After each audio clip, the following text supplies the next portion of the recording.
When you see everything, you see them on a more frequent basis. And you recognize that some of these things are actually abuses. And when you talk to people about them, in a place like this where this is the normal state of business, people tend not to take them very seriously and move on from them. But over time, that awareness of wrongdoing sort of builds up, and you feel compelled to talk about it. And the more you talk about it, the more you're ignored, the more you're told it's not a problem, until eventually you realize that these things need to be determined by the public, not by somebody who was simply hired by the government. Just about that.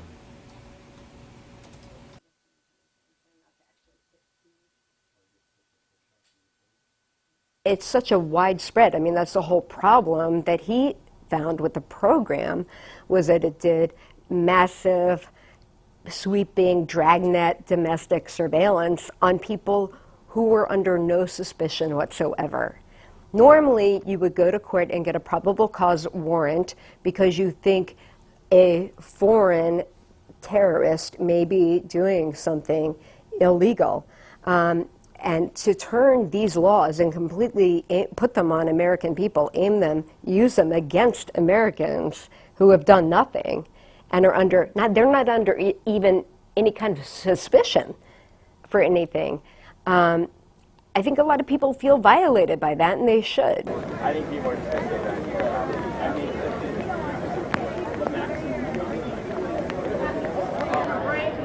find out, educate yourself.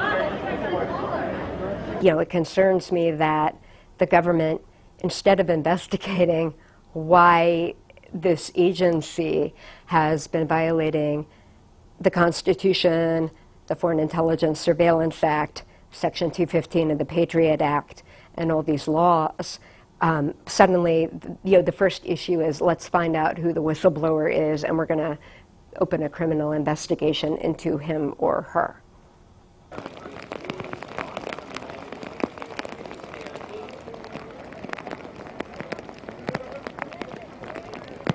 I definitely think people do think a lot about whether they're going to blow the whistle and how to do it. I don't think it's knee-jerk, but I think most whistleblowers don't anticipate the fusillade of retaliation that is going to come their way.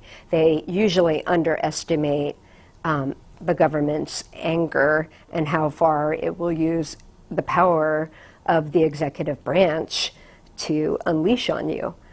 That's what people underestimate when they're thinking about the consequences. I think most people know that they're likely to get fired, they're likely to have their security clearance pulled, to get fired, or to be ostracized from their industry. I think most whistleblowers are pretty aware of those kinds of consequences, but I don't think any of them are thinking, this could send me to jail for the rest of my life.